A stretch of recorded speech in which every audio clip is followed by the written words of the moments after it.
Good afternoon, everyone. Thank you for joining our webinar on harnessing flow batteries to power AI data centers. We'll get started right away because we have a pretty packed schedule for this hour-long meeting.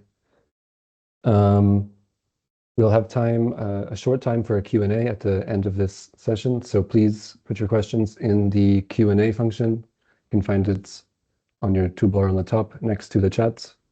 So please put the questions in the Q&A. The chat will not be read for questions. Thank you.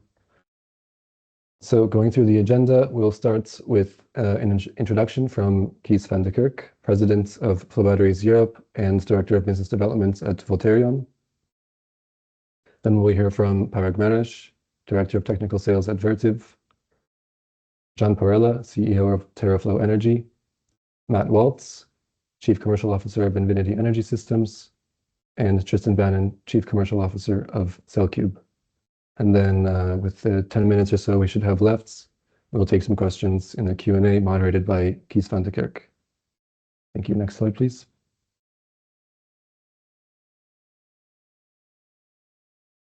So this webinar is organized by Flow Batteries Europe. Flow Batteries Europe is a members-led trade association based in Brussels. We currently have 33 companies and institutions making up our membership. We represent flow battery stakeholders at the European level and work to shape a regulatory framework to better enable the development and deployment of flow batteries as long-duration storage solutions in Europe. Next, please.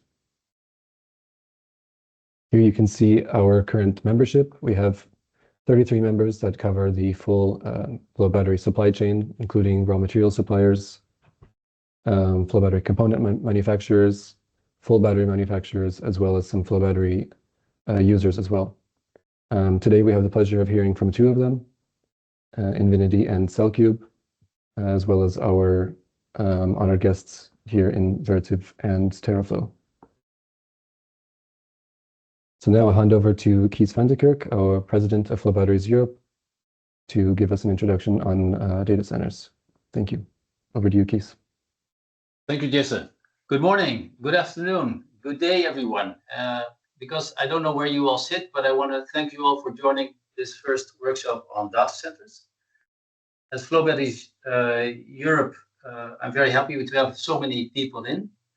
And I encourage you to stay in, and at the end we will have some time, I hope, for questions. So if you have any questions, please note them and keep them for the end of the hour. I'm obviously working for Flow Batteries Europe, but that's a job, that's a hobby, I mean. My main work is at Volterion, where we make flow battery stacks. And actually we've just installed a new production line for fully automated stacks. So now we're able really to scale, as the industry is also ready to scale, I hope. And I believe today with data centers, we're going to see a massive usage of flow batteries if everything goes well. Only a few months ago, Flow Batteries Europe presented the report on collocating flow batteries with gas peaker plants. And we intend to write a white paper on flow battery services for data centers in the near future. And we've seen ongoing interest for flow batteries throughout the world with renewables. But more recently, also in combination with AI data centers, and the issue we are addressing today. Computing already accounts to about 8% of commercial sector electricity use, and it will increase to 20% in 2050.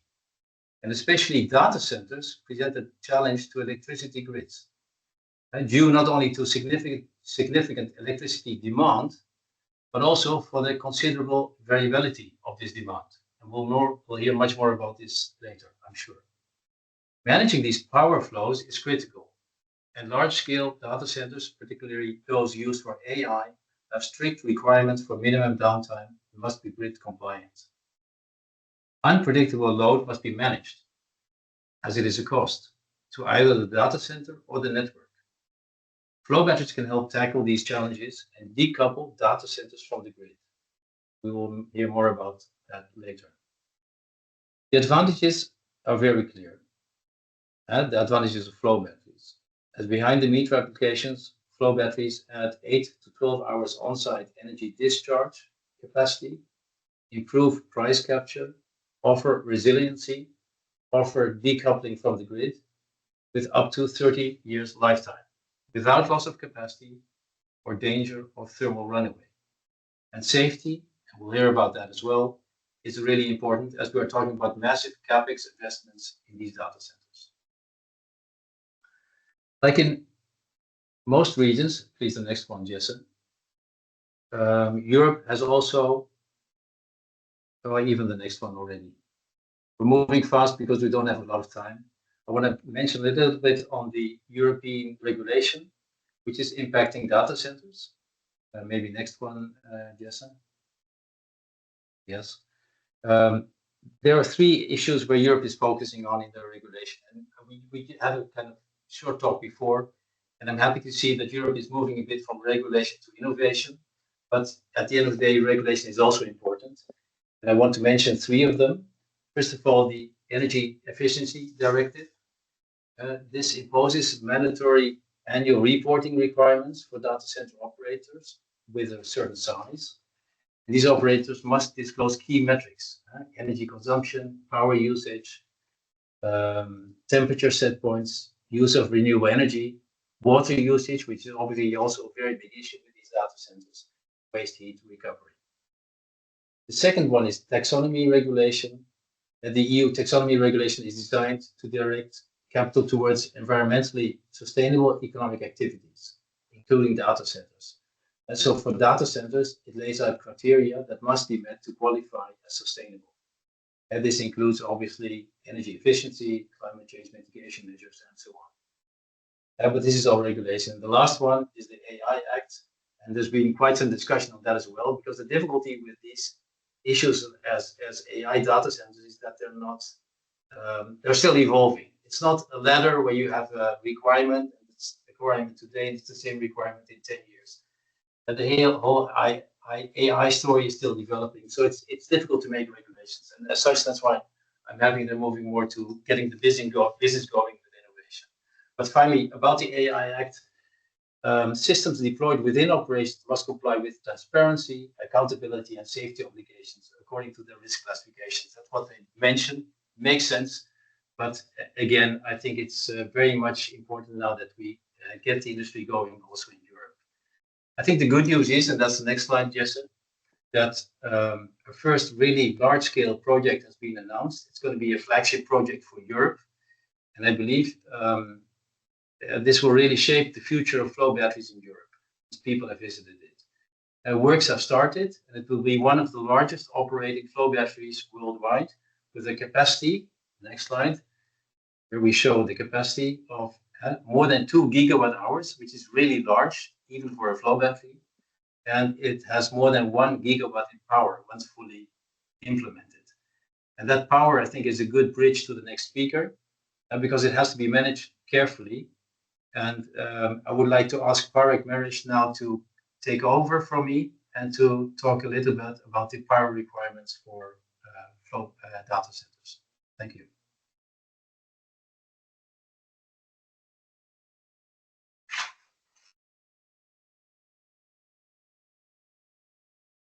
Can you guys hear me? Yes, we hear you. Thank Go ahead, you. Parag. Yeah, thanks, Key. So I would like to start with just a quick introduction about Vertiv. So Vertiv is a global leader in critical digital infrastructure for applications in data centers, communication networks, and commercial and industrial environments. And our motto is that the world depends on data, and we power and cool. So we have power as well as cooling as one of our or as part of our portfolio of products. So I'm really happy to be here today. As Flow Batteries requested me to join and talk about a very critical aspect on data centers. So I would like to start with discussing the top 5, in my opinion, the key design trends for data centers today. As Keith was mentioning, getting more and more power is becoming more and more important for data centers. So the densification trend that is there on the top of the list is about getting more power to the data centers, and with with more power to the data centers, you also need to take that heat out, right? Because the data centers, basically use the power, generate the tokens, but in effect also produce a lot of heat. And so you see a lot of movement towards liquid cooling as part of the change or shift in the design of data centers. The other key aspect of the design trend is the speed of deployment, and we're going to touch briefly on that as well. Money is token. So if you are winning the race of deploying, the data centers around the world, that's very critical, from the competition perspective. With the shift in towards the GPUs from CPUs and the introduction of the AI is throwing some additional challenges. So that's third on the list in terms of how do you manage those dynamic loads. And I'm sure a lot of you have already heard about this, but we're going to talk a little bit about what challenges that throws to the power systems. The other one, the next one on the list, which probably is not as common, but is something that we hear a lot from our customers, is that not every project is a greenfield project. So it's kind of starting from ground up. There are many happening, but not every project is like that. So adopting the GPUs into existing data centers, and then how do they coexist with CPUs in the same data center environment, is the other challenge from a design perspective. And then Keith touched a little bit about regulatory, and so that's an important one as well. And low voltage right through, as well as decarbonization, are some of the key trends that we see on the horizon. So with the densification space, I think a lot of you are probably aware. The rack densities are growing. We are getting into almost 4 to 5 times growth in rack densities in next 4 to 5 years. So that throws some significant challenges as well as opportunities, for everybody.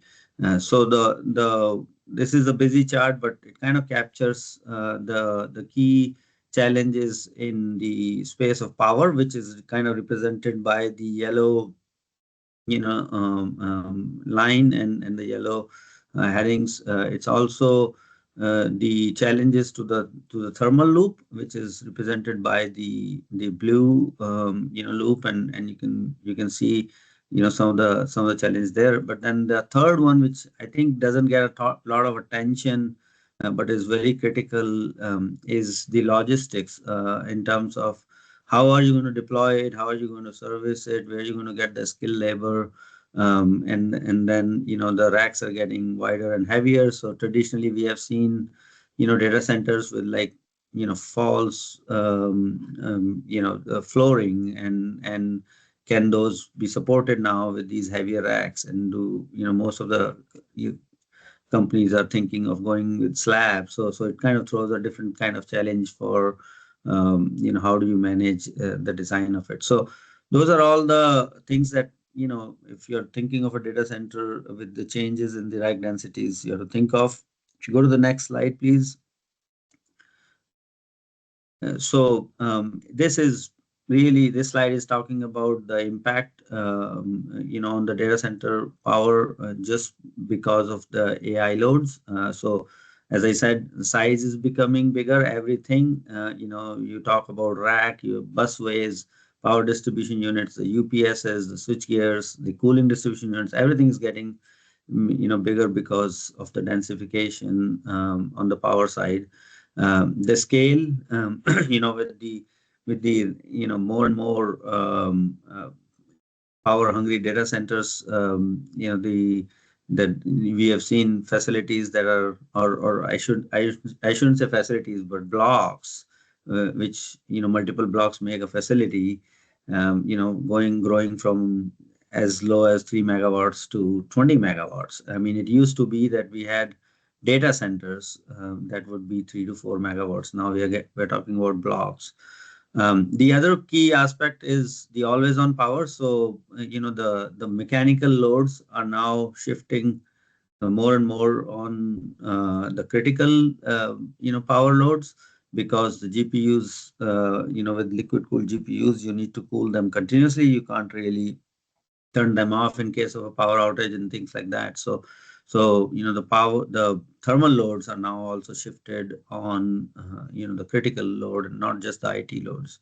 And then the AI compute load profile is demanding, and we're going to talk a little bit about that in upcoming slides as well. So that's the challenge or the key impact of AI alone on the data center power. If you go to the next slide, we just touch briefly on how do we see these deployments evolving. For us, we have a 2.5 megawatt UPS block.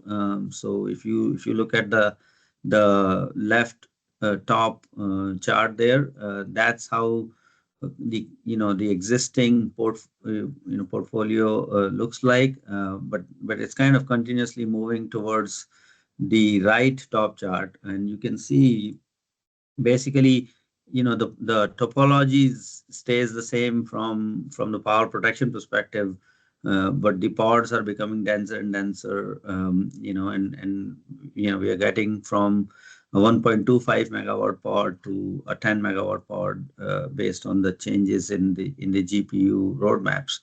And so we are working very closely with our partners on the GPU space to understand that roadmap and adapt the topology based on that, changes. If you go to the next slide, the UPS as power protection equipment is also evolving. It's now we are connecting multiple sources of energy, either AC or DC, depending on what the site needs. Its primary goal is still to protect the downstream loads, but it's changing its role to also now protect the source, both from the AI loads and some of the regulatory pressure that's coming up. And our UPS can seamlessly control multiple energy sources. And I said including flow batteries, because this is specifically regarding the flow batteries, in terms of the webinar. So if you go to the next slide. So we can see, either it's a backup or prime power options, but, today we see the UPS as being connected to like a diesel generator and a short duration battery. But, in future, depending on our customers' need in terms of how much protection, they need for how long, there could be multiple topology. And if you look at the rightmost bottom one, I see a pretty good application, where a flow battery could potentially be connected to the UPS as a continuous power protection. So, it could be either a fuel cell or a natural gas genset. And I think, the flow batteries fit nicely in that topology, in our opinion. So if you go to the next slide. I talked about speed of deployment. So, the world is moving towards modular deployment ready, data centers. And this gives a significant advantage. Remember, I talked about the power, the availability of, skilled labor and the time it takes to assemble things at the site.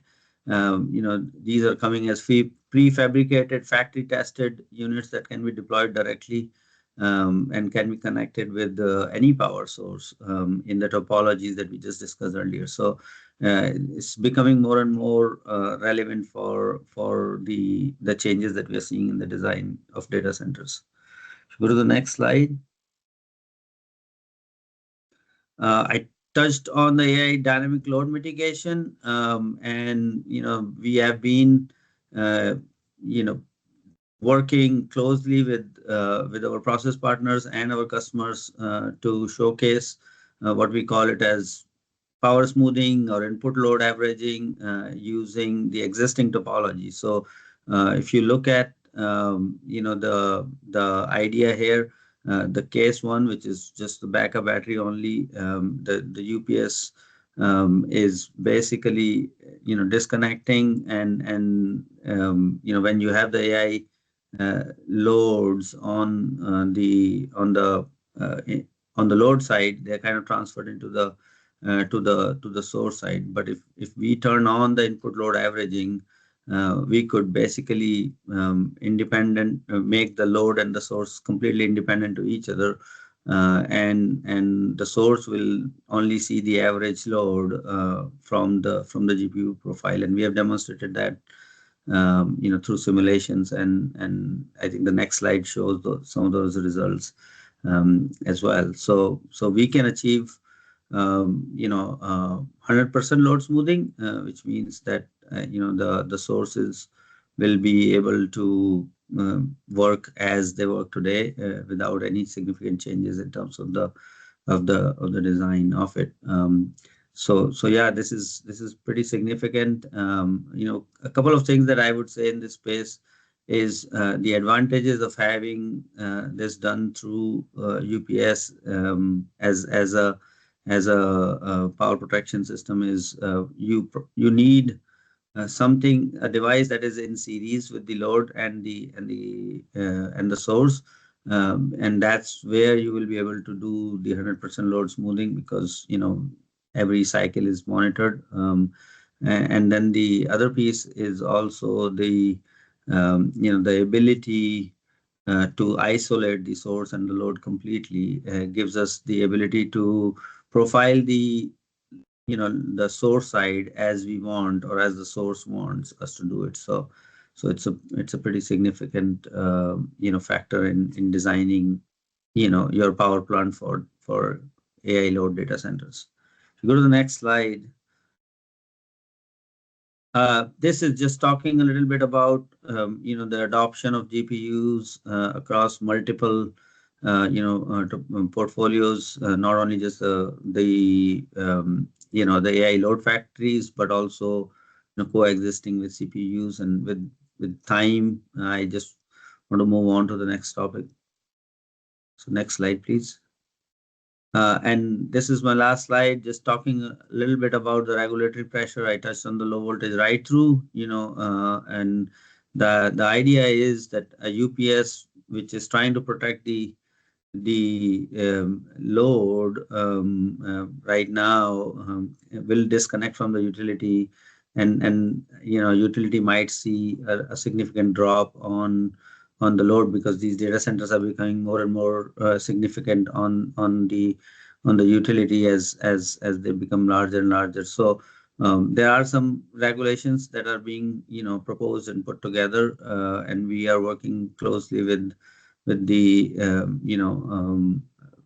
regulation authorities to understand what those are and how we can mitigate those, and we can do things within the UPS framework to be able to overcome these low voltage right through related problems. So with that, I just go back to the 5 key trends, and Jesse, I think we can ready to move on. Thank you. Thank you very much, Parag. Next speaker is John Parrella, CEO of TerraFlow Energy. Go ahead, John. You can skip to the next slide already.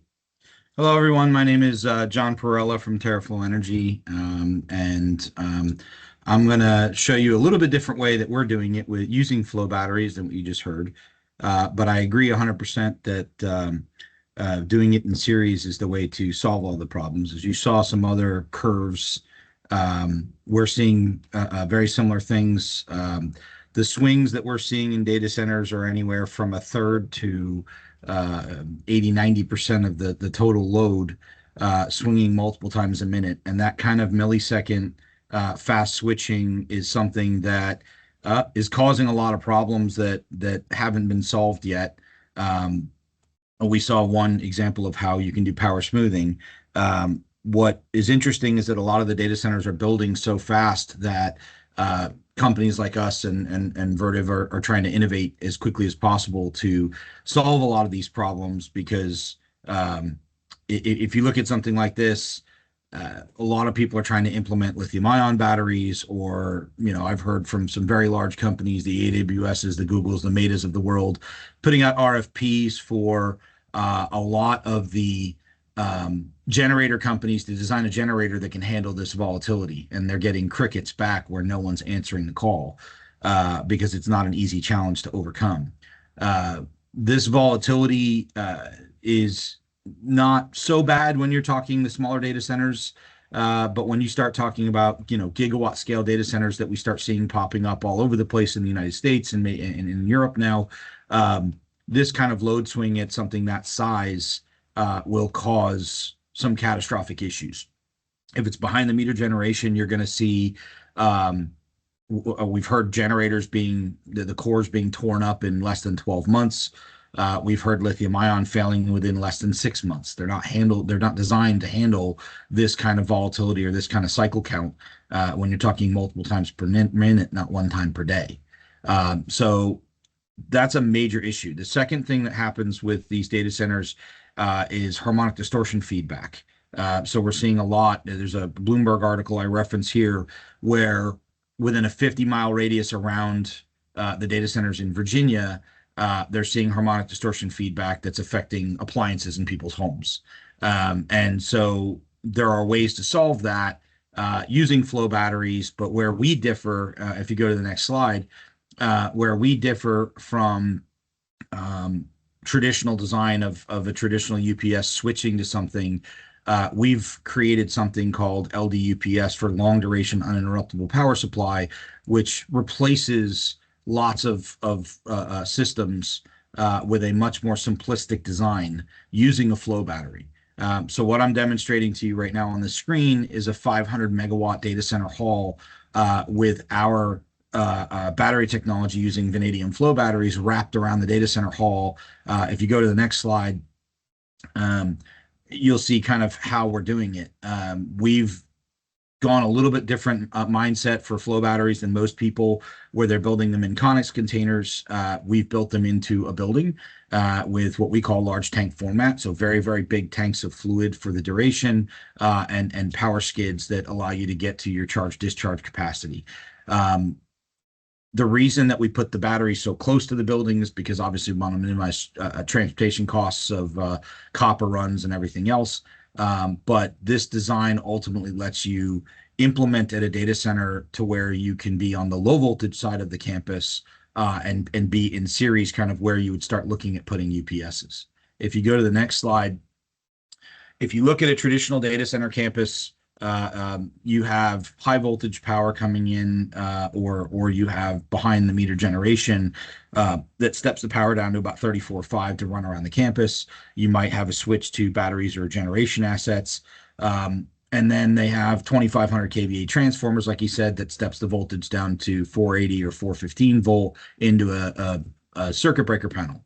And the issue with this is that if you put the battery on the medium voltage side of the campus, you've got lots of cells that you have to coordinate and balance. It becomes a challenge, and the power control system is very difficult to manage how many of the batteries to deploy when to keep them balanced and everything else.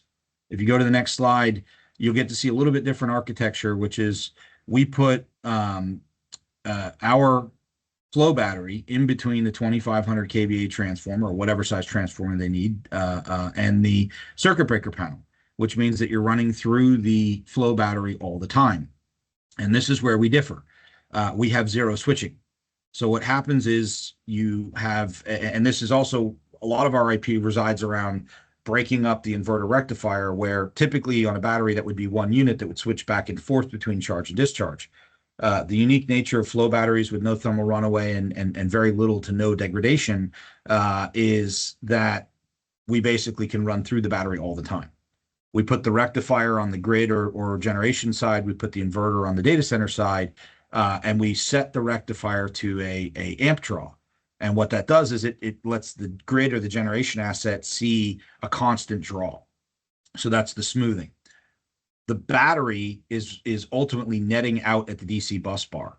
So what happens is if I put 1,000 amps into the rectifier, on the inverter side, we're letting it on a voltage draw for the data center do whatever it wants. If the data center pulls 1,000 amps, your round trip efficiency loss is just the inverter and the rectifier.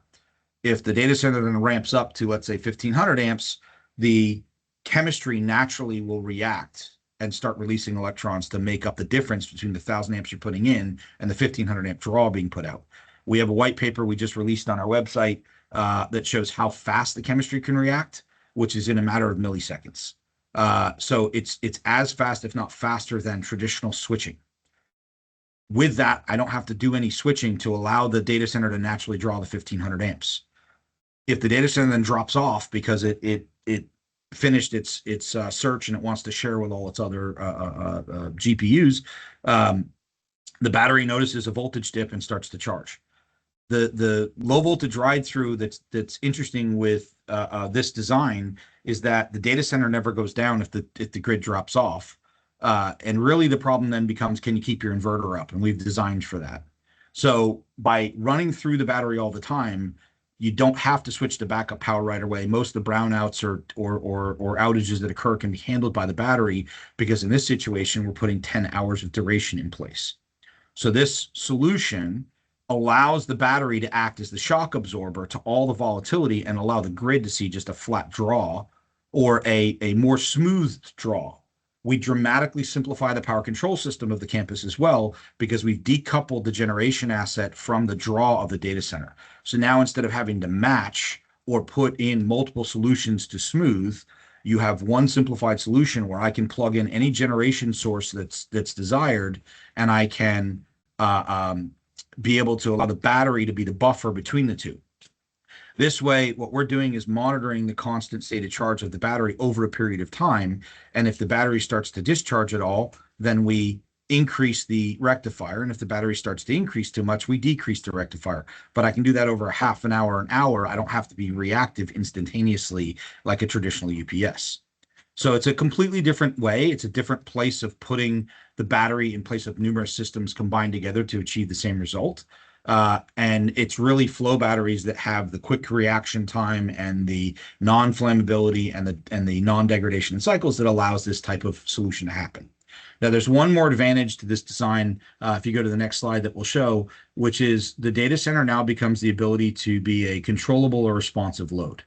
What we're designing for is turning data centers into assets of the grid, not liabilities. So if you look at this chart, and this is ERCOT in the United States, but the red line is the power curve. And if you notice, during the 1800 to 2100, 2200 hours is when we have the solar spike that occurs every day, your super peak hours, because solar rolls off and wind doesn't pick up. That's when the power is the most expensive during the day. What we can do with 10 hours of duration being right in the middle of it all is actually make the data center disappear to the grid during the peak hours and then ramp it back up and ramp it down based on the grid rules. And so it's not something that just disappears from the grid. It ramps down during the required timeframes. And because data centers don't run at 100% load factor, the buffer between the data centers operating a power draw and the size of the data center gives us the ability to charge the battery back up every day. So we have the ability to make the data center disappear from the grid 5, 7, 8, 9 hours a day and still have more resiliency than a traditional UPS system if it doesn't have a flow battery or something behind it.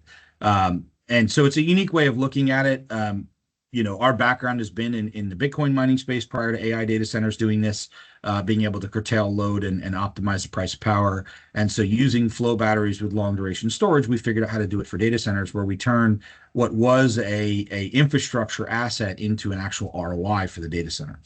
So with that, I'll take questions a little bit later on, but that's how TerraFlow is approaching the market and growing, and I'll turn it on to Matt. Thank you, John. Thank you. Next up is Matt Waltz, Chief Commercial Officer for Infinity Energy Systems. Go ahead, Matt. The floor is yours. Go advance one slide, please. So really quickly, Infinity Energy Systems, we are a global leader in non-lithium storage solutions. We focus on factory-built products and have deployed over 1,500 flow batteries into the field globally. That means, today those flow batteries have discharged since 2022 over 7.2 gigawatt hours of discharge energy for our customers. And as we look ahead, quickly look ahead, we're building out a global partner network that'll advance our development and commercialization of our product, expand our manufacturing, diversify our supply chain to really scale the business to the next round of larger and larger projects.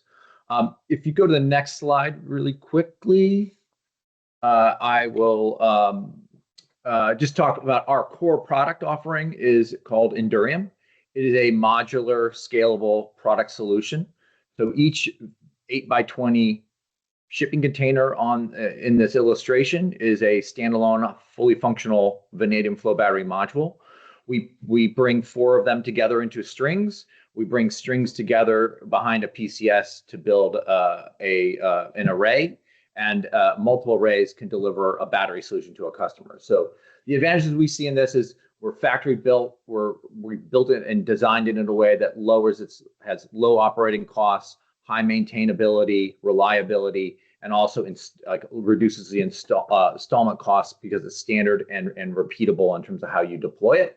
And then from a power and energy standpoint, each module is configurable on the amount of power we configure in each module. And we adjusting the number of arrays behind a PCS, we can sort of configure to the ideal use case or target range for a customer across it. And so that's sort of our solution, how we focus on it. And obviously the advantages across all the vanadium flow batteries in terms of lifetime, full depth of discharge, unlimited cycling, that high throughput use case are all here, obviously, in our batteries. But that's sort of our mindset and approach is to try to productize, standardize, and bring a fully integrated flow battery architecture to a customer. And then as we think about going further ahead in terms of roadmaps, we will continue to focus on product-based solutions. And as customer demands, I think in AI and data centers evolve, we are looking to how do we take our product approach, how do we take our core proven technology and the Endurium flow battery architecture, how do we expand it into new products and services that will enable data centers to scale and grow where they need to. Next slide, please.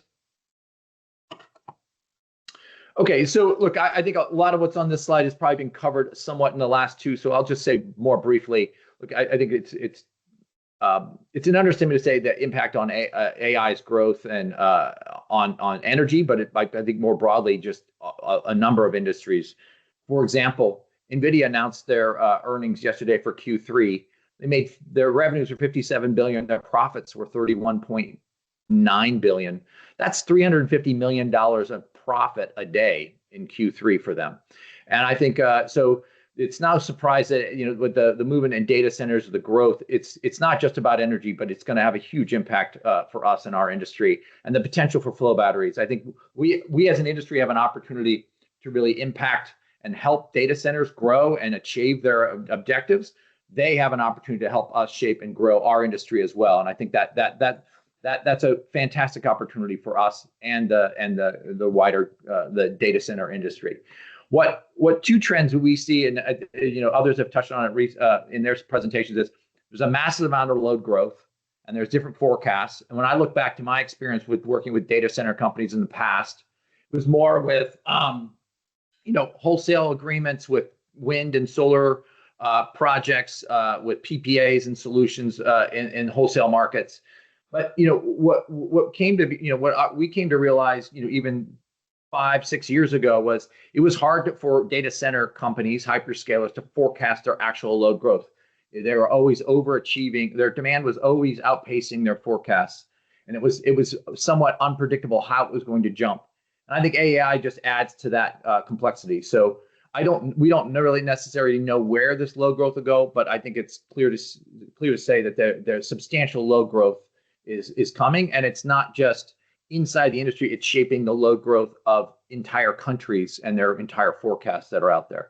The second piece, which was touched on as well in the previous conversations, was the volatility. Older generation traditional data centers typically had a very flat load shape. They're pretty steady use with very little volatility. AI data centers, different use cases, have much greater volatility into their day-to-day, hour-to-hour, minute-to-minute use case and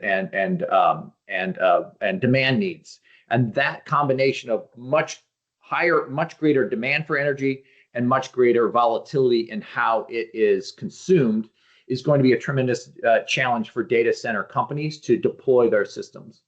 I think when I look back at my previous interactions with data centers, it was all at the wholesale level, and it was typically, they'd have a data center in Virginia. They might buy energy off a wind farm in Ohio or Indiana or somewhere else nearby in the region, and they didn't really care. Like the distance didn't matter.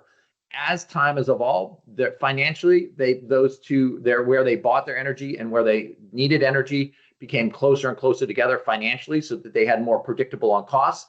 And now with this next round of growth and the greater demands on what the use case is for energy at a data center, the fundamental truth is it is becoming not an off-site energy challenge, it's an on-site energy challenge for data centers. And I think that when you combine all this and you look at the advantages of a flow battery, I think there's some tremendous opportunities. And I think maybe just switch to the next slide and I'll cover it on the next slide to keep us on pace here. And the value proposition, I think, for our industry into data centers is really around a number of factors. We view it as it's safer and more broadly, easier to permit. It's going to solve their problems on site because it's a safe, reliable, non-flammable, predictable, often quieter solution. 2, long life. We can match the duration. You can use a flow battery and rely on it for a long life period, which is critical to the longer use case of a data center.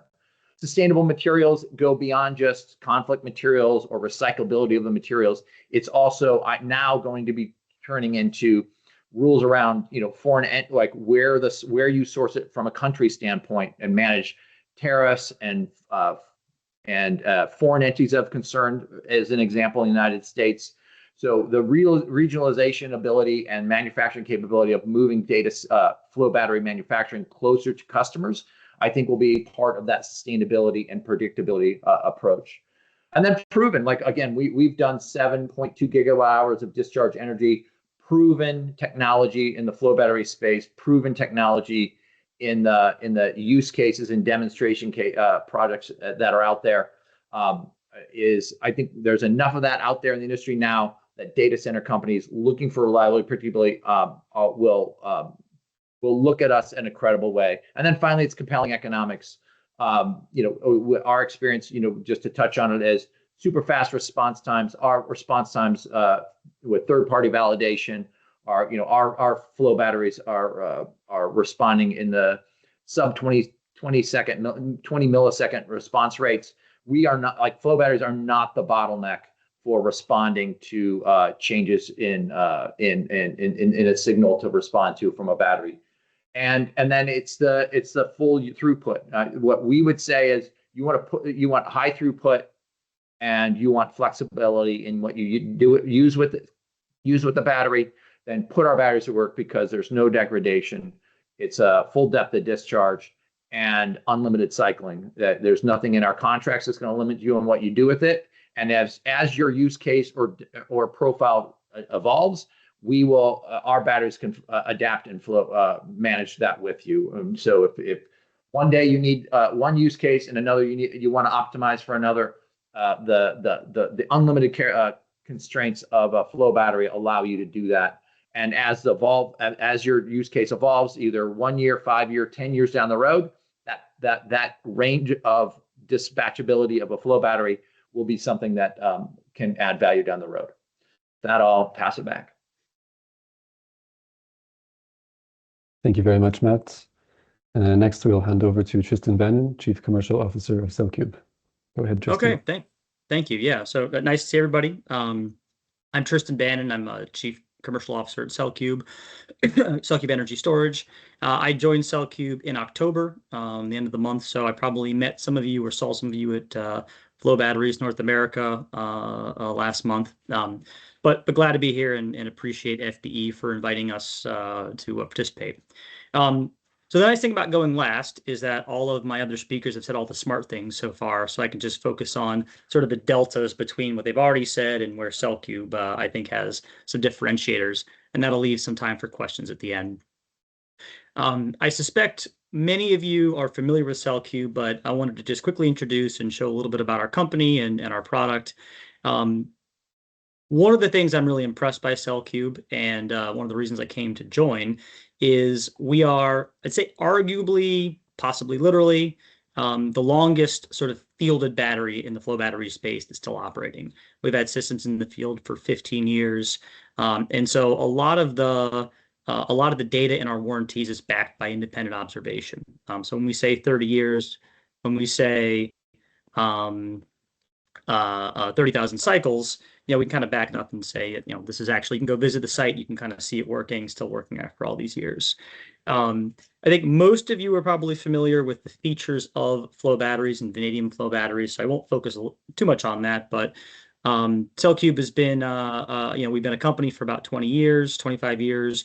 We've got 140 installations around the world. And if you go to the next slide, and I did see the comment, yes, Sumitomo is, I believe their battery has been in the field for about 10 years, at least the ones I'm familiar with. You can see some of our projects here around the world, 6 million operating hours. We've got batteries in every continent. And as you can see, sort of the product has evolved over the year. We now are primarily taking to market megawatt scale systems for a few different markets that I'll talk about on a later slide. Next slide, please. So what I wanted to do, I'll spend a couple minutes on this and then talk about some of the projects that we are currently working on and preparing for. But this slide is one we put together. It wasn't explicitly for data centers. It was actually for another set of use cases. But as I was going through and adapting it to data centers, what I found was that the value proposition for that situation actually really mapped well to data centers. And we'll go through real quickly, but the no thermal runaway, that is, I mean, I really think we can't underestimate the value of the non-flammability that allows batteries to be packed closely, to be put inside in the basement. I think Keith showed a picture of the foundation of a large Swiss data center, the ability to pack them in the basement of a data center where land use is concerned or constrained. Another thing is people really talk a lot about these giant gigawatt scale hyperscaler data centers, but there is a whole ecosystem of data centers from the very large on one side down to the more regional, smaller. And all of those data centers, big or small, need energy storage. And if we're operating at the, say, 10 to 100 megawatts of power scale, oftentimes those are in more urban or suburban areas. An energy storage solution that doesn't suffer from thermal runaway issues becomes certainly a more significant consideration than when you're out in the middle of nowhere and there's plenty of land available. My peers on the call have already talked about the fast ramp rate. We do DC to DC, 5 millisecond dispatch. It's very fast. That has made our battery we've got good data showing how it's been monetized in frequency regulation use cases. And as data center operators and owners are looking at value stacking storage systems they're putting in their data centers, sure, all the inside the shell use cases are important, but there's ways to monetize the battery, particularly if you're considering oversizing it to do use cases that would monetize on the markets as well. The extended duration, VRFPs theoretically can scale pretty far up. I think we see they perform the most effectively in that 6 to 12 hour range. That's great for UPS use cases. It's also really good. Again, I'm less familiar, admittedly, this is an FBE webinar. I'm less familiar with Europe than I am with the US, where I'm currently based. But the ability to get power off the grid for some of these larger data center projects is fairly constrained. So on-site generation, particularly from solar, is becoming more and more of a strategy for getting necessary power.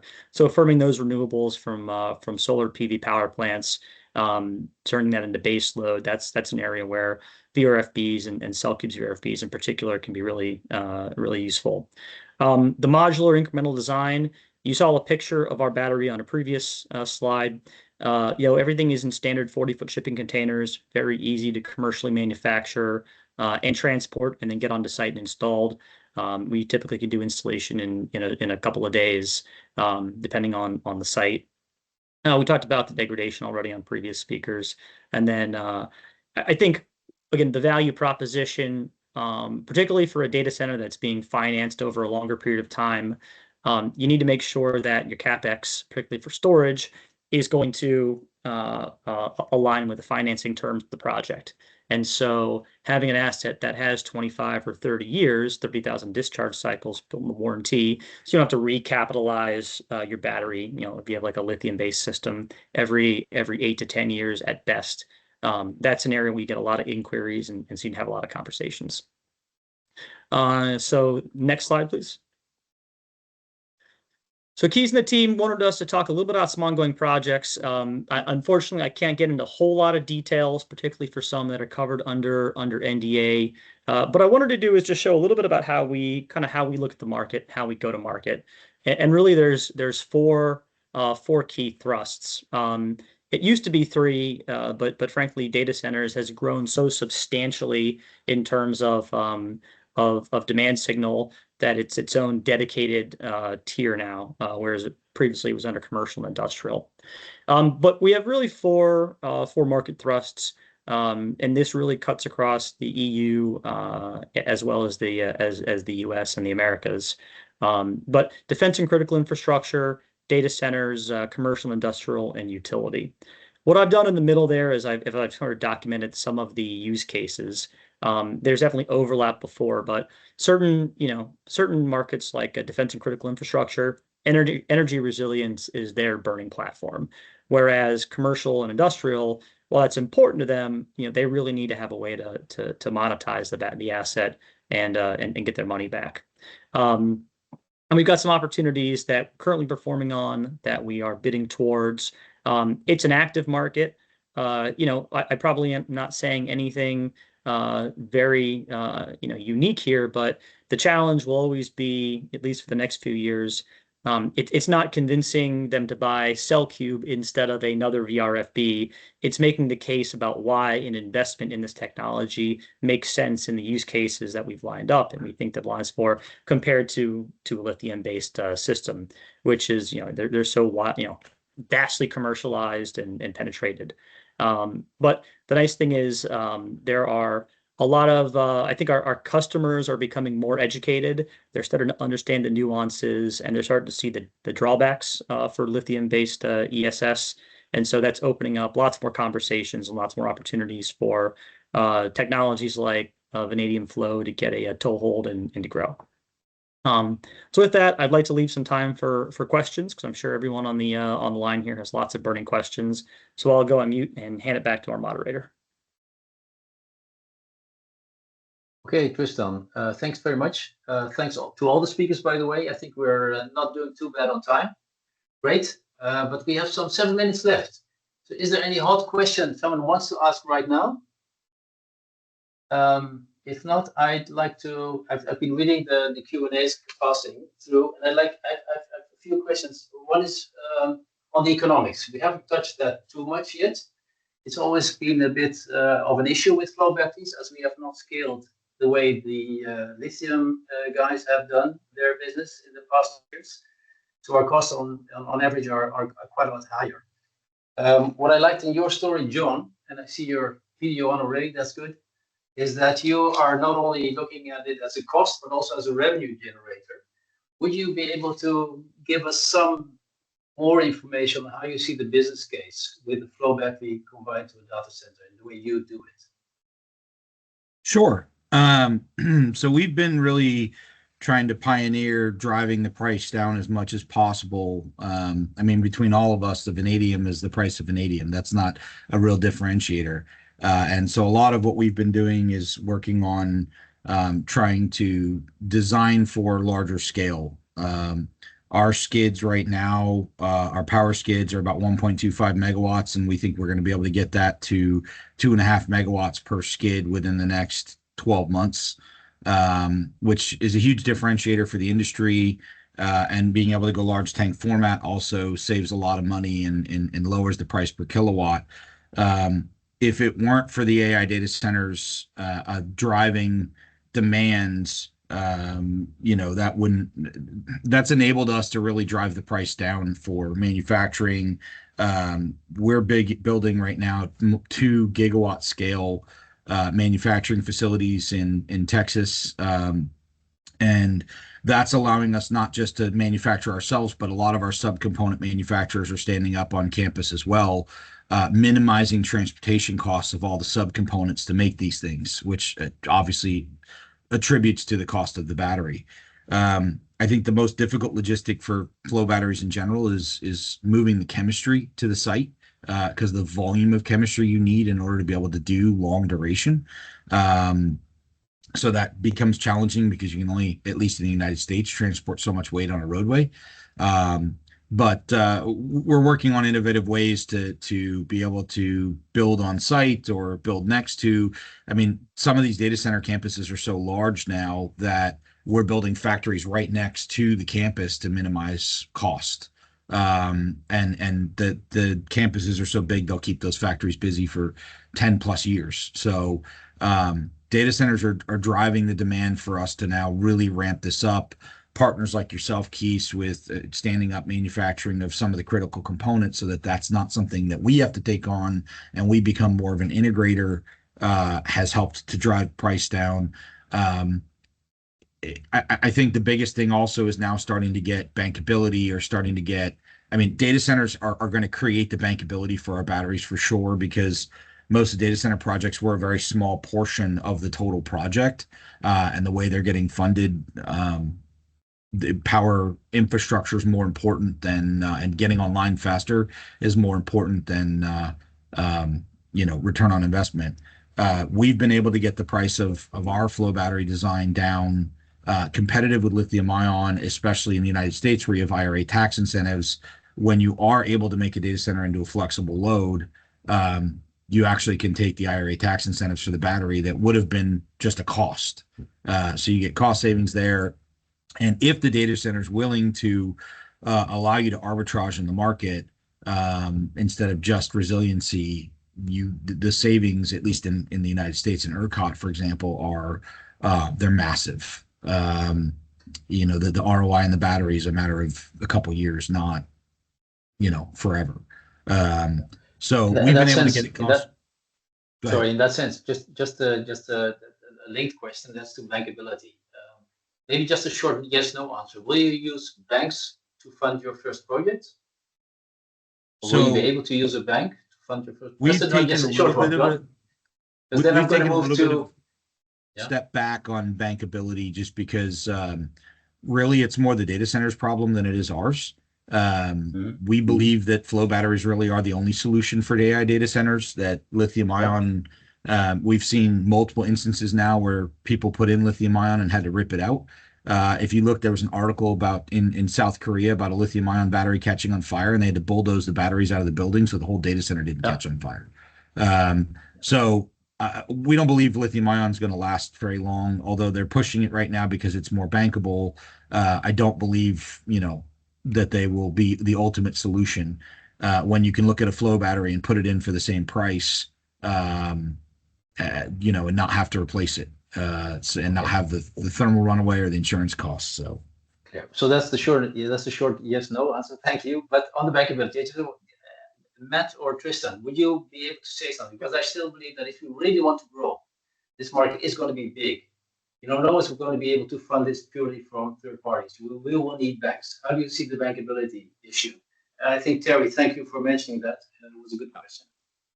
I think there's two paths for us. One, we have with every one of our products, we've provided a third party bankability report. So it's sort of not just us saying what our batteries can do, demonstrated through a third party bankability report that helps both developers and investors understand what our capabilities are and what we're standing behind on our contracts and what we're saying on our materials. And then as we've grown our demonstration projects, we have now had projects where they're you know, in the U.S. tax equity has been financed on those projects, and we've been, you know, on a project, bank debt financing has been layered onto those projects, and so for us, like I think the next round of projects we have will like build off that and get to non-recourse debt and other items that we want to see specific to our standalone project. So for us, I think it's part of the evolution. It's as you get into bigger and bigger projects, companies, our customers, need to get their financing lined up. And it's not just the customer, but it's the people behind them that are providing the parts of the capital stack that need to get comfortable. And so it's been a sort of a building block for us to go build that up on previous projects, and our next round of projects will have the same. In addition, we have our next project, largest project, will be in the UK, and it's one that we will own and operate. And so we'll be able to have a lot more data around its performance and use case in a way that we can show customers not just a physical site that it operates, but the data and performance of that site in a way that can't always do when it's a customer-owned operated site. And so I think that'll build into our capabilities to get that. Capital stacks are really important in this space, and it's not just a customer. We got to get to the debt and the tax equity and other partners as well. Yeah, thank you. Very clear. Thank you very much. And I do indeed believe that having more data would surely help getting the confidence in the technology which you really need. Jason, any further comments on this one? I mean, the only thing I'll add is, Matt's point is right on. Having real data and having it independently verified is key. I mean, again, I mentioned earlier, we've had systems in the field operating for 15 years that we've got data off of, and we are currently partnering with independent organizations like in the US, the National Lab System, EPRI, others to independently verify and validate performance data, cost data on projects, particularly ones that have some degree of public funding, and also working with aggregators who are either developing or working with debt financing on their projects to prove that the performance they want to build with, we're actually either meeting or exceeding those. So, but yeah, I mean, I think we'd all be happy if the last decade was so filled with billion-dollar projects. We had to have massive debt financing arrangements in place. I think projects in the past have largely been smaller, and so it's the next decade is the one we're really excited to see that liftoff occur. Okay, I see that we are at 4 o'clock. Jesse, what do we do? Do you want to continue with questions, or do we stop?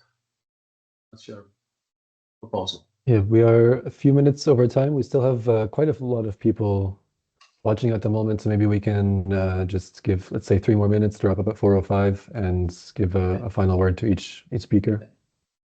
I have one, if I may then, one critical question for Parag. I mean, your background is less of the flow battery background than most of us here. And I've seen some lithium on your slides as well. The question on my mind is, how do you see flow batteries? Is it the killer application we're looking for and which we need as flow batteries to really make steps ahead? Or do you still see ongoing competition with lithium even for the larger gigawatt scale flow batteries, especially after these presentations of John and the others? All right. Yeah, no, I think that's a great question, Keith. And I mean, to me, I've kind of in my slides discussed a little bit about where do I see the alignment, right, from a technological point of view.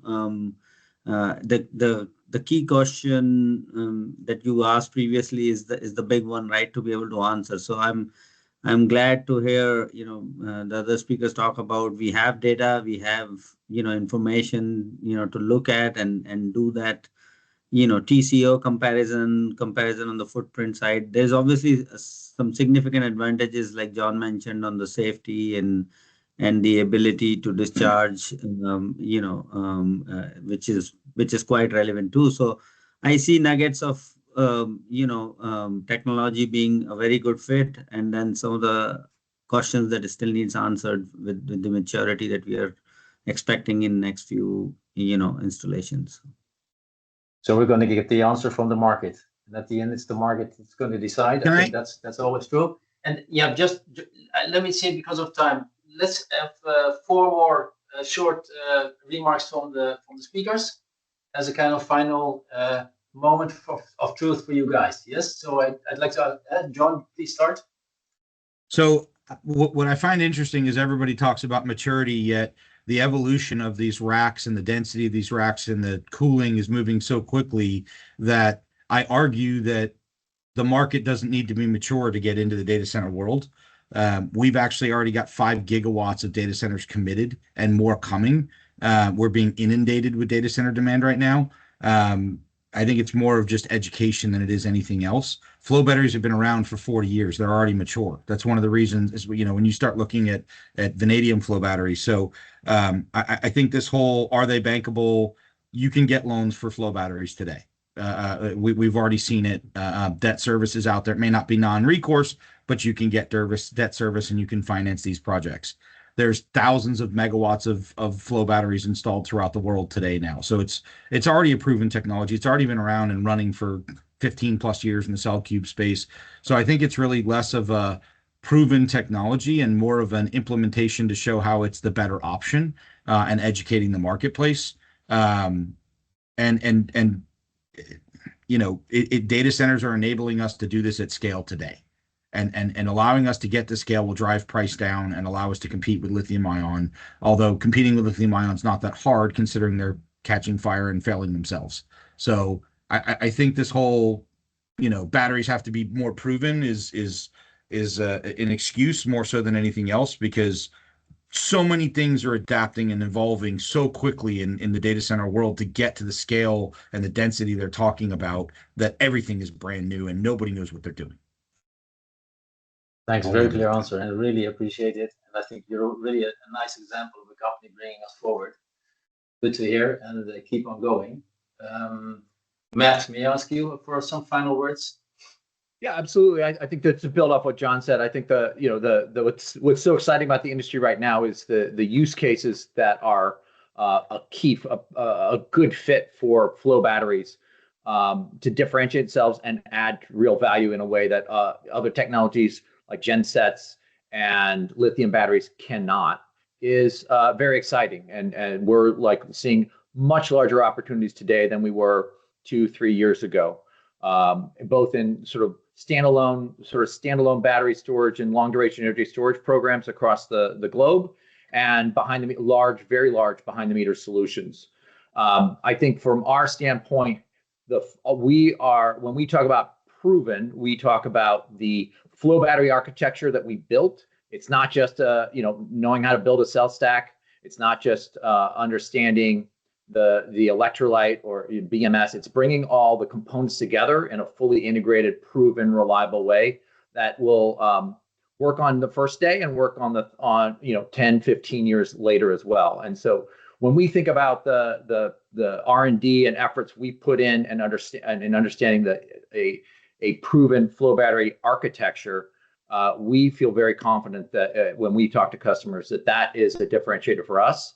And that is where we want to take that proven, our knowledge base, and bring the right solutions. I think what John has touched on that I think is right for the industry is we need to really dial in on now. The next step is, what are the right use cases and what's the message that differentiates the industry and the marketplace in a way that really has compelling economics for our industry, because it's out there and it's not just flow batteries. It's industrial manufacturing. It's other facilities that are going to need more and more on-site reliability and energy and load management in a way that will be quite compelling for this industry.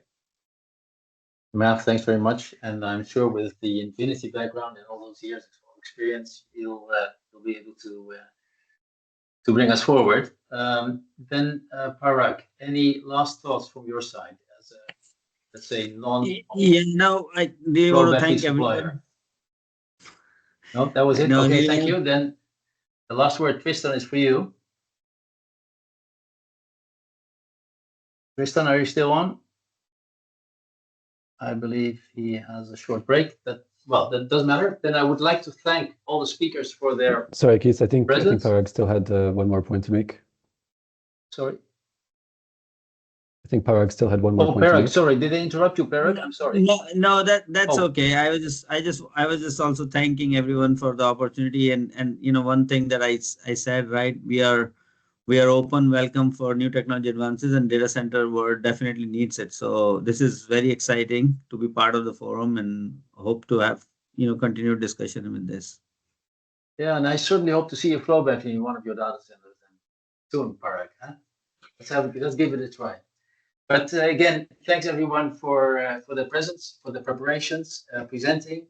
Very insightful, I think, interesting. I hope all the audience still there is also of the same opinion, and we'll come back the next time. As mentioned, we are preparing this white paper. We'll send it through to everybody who is registered. These slides are available anyhow for everyone. And just a last word to you. I think we'll send them around and by end of week or something. Correct? Yes, exactly. Thank you very much, Keith, and thank you very much to our speakers. Yeah, we've also heard from Tristan in the chats that he had a PC malfunction there at the end, but you can contact him as well there with his email in the chats. So yeah, thank you very much, everyone, for joining and for staying with us, well, even past the end for 10 extra minutes. We really appreciate the interest and the support to continue. Slides and recording will be made available later, and as mentioned, we are working on this white paper on this business case. Yeah, as the final notes, this webinar was organized by Flow Batteries Europe.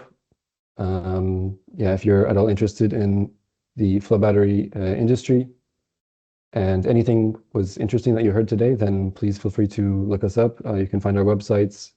As benefiting from membership, you gain policy insights, of course, network and cool events like this, and much more. So thank you very much. We look forward to seeing you in the next webinar, probably early 2026, and have a nice evening. Thanks, everyone. Have a nice evening. Goodbye.